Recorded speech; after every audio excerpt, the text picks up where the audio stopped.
guys, welcome back. Today we're talking all about the interior design trends that we're gonna see happening. And ooh, let me tell you, you are gonna be shocked at some of the things you see.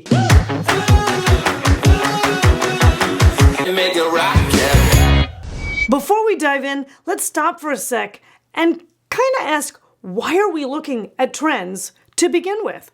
Well, fashion and interior design move in trends, and it's like a pendulum, right? They switch back and forth from side to side, always in reaction to what's come before. So think of this video as giving you a little peek into the future and helping you understand a little bit of what's coming up and why. We're all kind of collectively craving comfort food for your home.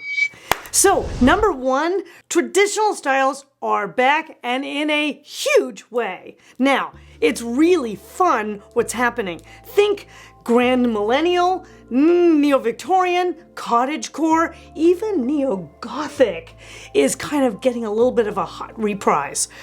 Now, some of these look similar, but there's differences. The New York Times called Grand Millennial the 80s reprise that has a surge of pretty, happy, charming, and personality-rich interiors. So, you want to think pastel, soft, happy palettes, skirted and slip-covered literally everything. Florals, neo-chintzes, even on the walls. Oh my God, look at these. These chintzes on these walls are amazing, and they're all noticed in the white backgrounds, but they're definitely feminine and soft and very, very pretty. Grand Millennial is exactly what you think it is. It's a reprise in a new, fresh way of grandma. Another version of the traditional styling that's back in a big way is this Neo-Victorian and even a little bit of this Neo-Gothic. Now, they're similar in feel in a way because Neo-Victorian is a reprise of the Victorian movement of the late 19th century. Think dark, heavy, patterned for days, crazy levels of patterns everywhere. It's kind of a 19th century version of maximalism. I mean, and what you're seeing reprised here, oh my God, on some of these details. They have taken it to the max. And you can see like leopard wall covering and overly floral everything. It's just really, really intense. Now, Neo-Gothic still has the same level of intensity of detail, but it almost entirely skews blacks, charcoals, black and a little bit of white, that combined very serious, very heavy, very dark and somber. And it's great for some people. Some people will just love this, but very much the opposite of the Grand Millennial, which is also traditional, but bright and happy and kind of femme. So now also the last one that's included in this sort of traditional nostalgia revisit is something called cottagecore. And you've definitely seen this online that's been talked about, but woo, on fire, let me tell you. And this is basically a, how do we say this? It's a trend that's romanticizing the early agrarian life. So it's visually dense, lots of florals, lace, skirting, throw in a few farm tools to kind of make it ensure that it's feeling like simple country life. You know, it's really all in that era. If this inspires you and you dig on this, you're gonna definitely want to check out kind of English country cottages for great inspo resources. So now the next major trend that we're seeing is a super big hard left on palettes.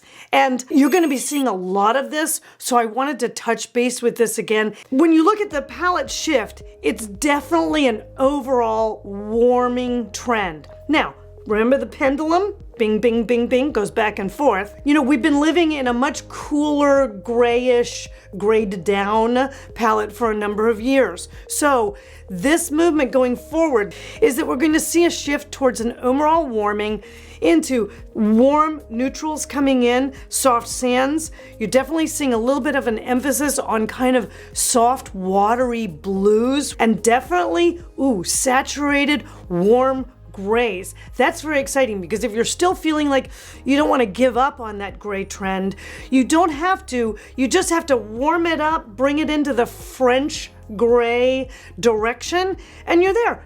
A little something for everyone. So next up, a really fun trend is we're seeing a lot of use of natural materials.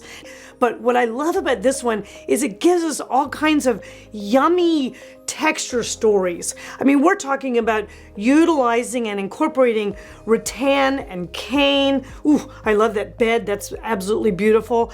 Jute on the floors, always great. Or maybe jute, woven for baskets.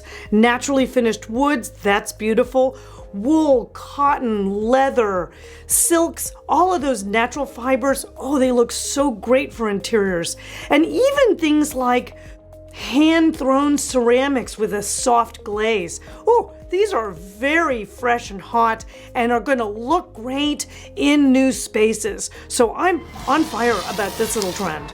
So now, if you guys are new to the channel, be sure and subscribe and hit that bell because you get notified whenever I post a new video and or go live, which we're going to be doing a lot this year. So you don't want to miss that. So now this next trend is not particularly new, but thank God it's finally a trend, right? Which is sustainability in design. And this speaks to things like local and repurposed sourcing of both materials and kind of furnishings, things like that. There's great apps out there now like Facebook Marketplace, OfferUp, LetGo. Those are resources that repurpose furnishings and art, and you can bring those into your homes. It's a wonderful solution. Using green products, that's always great. I love the image of the reclaimed wood walls.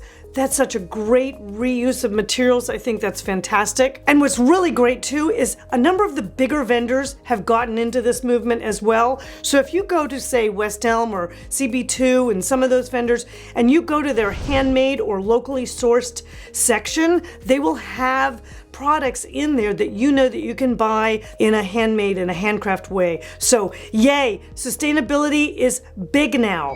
So this last trend that we're going to talk about today is really close to my heart because it's kind of about global influences and, rooms and spaces that have these kind of global and travel influences speak volumes about the people that created them and tell interesting stories. We're seeing rooms pick up and begin to be a little more eclectic.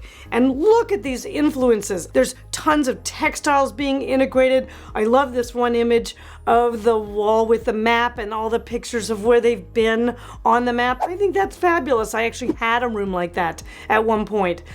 Or there's a certain place that maybe you love and go back to again and again, or perhaps you're from and you bring that in. So there's lots of wonderful ways to kind of utilize this sort of global influence in a way that also speaks to who you are as an individual and expresses your personality. So it's a delicious trend and I am 100% for it. To sum it up, guys, us in our homes and how our homes express our personalities in new and fresh ways, and these trends are going to encompass something for everybody this year.